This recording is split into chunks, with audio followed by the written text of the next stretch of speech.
نحمدہ ونصلی علی رسولہ الکریم اما بعد۔ ناظرین، آج ہم آپ کو بتائیں گے کہ جو عربی کے مہینے ہیں محرم، صفر، ربیع الاول، ربیع الثانی، جمادی الاولیٰ، جمادی الثانی، رجب، شعبان، رمضان، ذی القعدہ، ذی الحجہ، شوال المکرم، تو ان تمام مہینوں کی وجہ تسمیہ کیا ہے کہ محرم کو محرم کس لیے کہتے ہیں، صفر کو صفر کیوں کہتے ہیں، ان تمام کی وجہ تسمیہ ہم آپ کو بتائیں گے۔ سب سے پہلے محرم کو اس لیے محرم کہتے ہیں اس لیے کہ اس مہینہ کا نام محرم الحرام اس وجہ سے رکھا گیا ہے چونکہ اس مہینہ میں زمانہ جاہلیت میں قتال کرنا حرام تھا، اس لیے اس کو محرم کا مہینہ کہا جاتا ہے۔ ماہ صفر کو صفر کیوں کہتے ہیں، اس لیے کہ یہ جو ہے اس کا معنی ہوتا ہے خالی ہونا۔ چونکہ زمانہ جاہلیت میں ماہ محرم میں قتال کرنا حرام تھا، اس لیے ماہ صفر میں لوگ قتال کے لیے نکل جایا کرتے تھے اور ان کے گھر خالی پڑے رہتے تھے، اس وجہ سے اس مہینہ کا نام صفر رکھ دیا گیا۔ اور دوسرا ربیع الاول کیوں کہتے ہیں، اس لیے کہ جب اس مہینے کا نام رکھنے کا نمبر آیا تو یہ مہینہ فصل ربیع موسم بہار کے شروع میں واقع ہوا، اس وجہ سے اس کا نام ربیع الاول رکھ دیا گیا۔ ربیع الثانی کا نام ربیع الاخر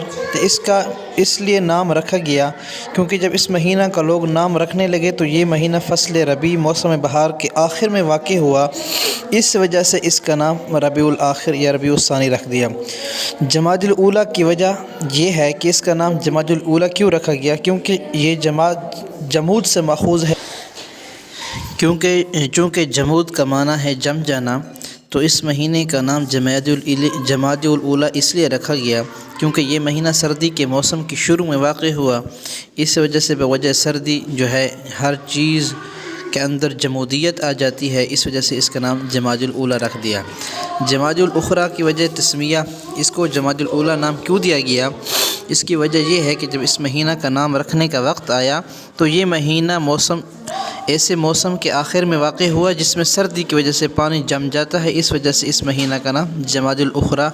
رکھ دیا گیا۔ اور ماہ رجب المرجب کا نام رجب اس لیے رکھا گیا کیونکہ رجب ماخوذ ہے ترجیب سے ماخوذ ہے، ترجیب کا معنی ہے تعظیم کرنا، چونکہ اس مہینہ کو اہل عرب شہر اللہ کا مہینہ کہتے، اس کی تعظیم کرتے تھے، اس وجہ سے اس کا نام رجب رکھ دیا گیا۔ شعبان کس لیے کہتے ہیں، کیونکہ یہ شعبہ یا شعب سے ماخوذ ہے جس کا معنی ہے نکلنا، ظاہر ہونا، پھوٹنا، چونکہ اس مہینہ میں خیر کثیر پھوٹتی پھلتی ہے، بندوں کا رزق تقسیم ہوتا ہے، تقدیری کام الگ الگ ہو جاتے ہیں، اس وجہ سے اس کا نام شعبان رکھ دیا گیا۔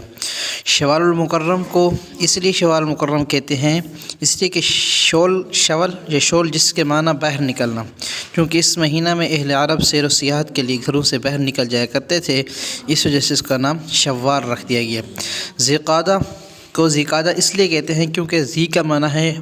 والا اور قعدہ کا معنی ہے بیٹھ جانا، کیونکہ یہ مہینہ اشہر حرم یعنی مہینوں کا احترام کیا جاتا ہے، ان مہینوں میں سے ہے،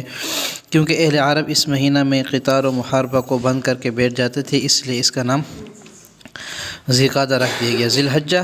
تو آپ کو معلوم ہے کیونکہ اس کے اندر چونکہ حج کیا جاتا ہے اس مہینے کے اندر اور سال کے آخر میں آتا ہے، اس وجہ سے اس کا نام ذی الحجہ رکھ دیا گیا۔ جزاکم اللہ خیر۔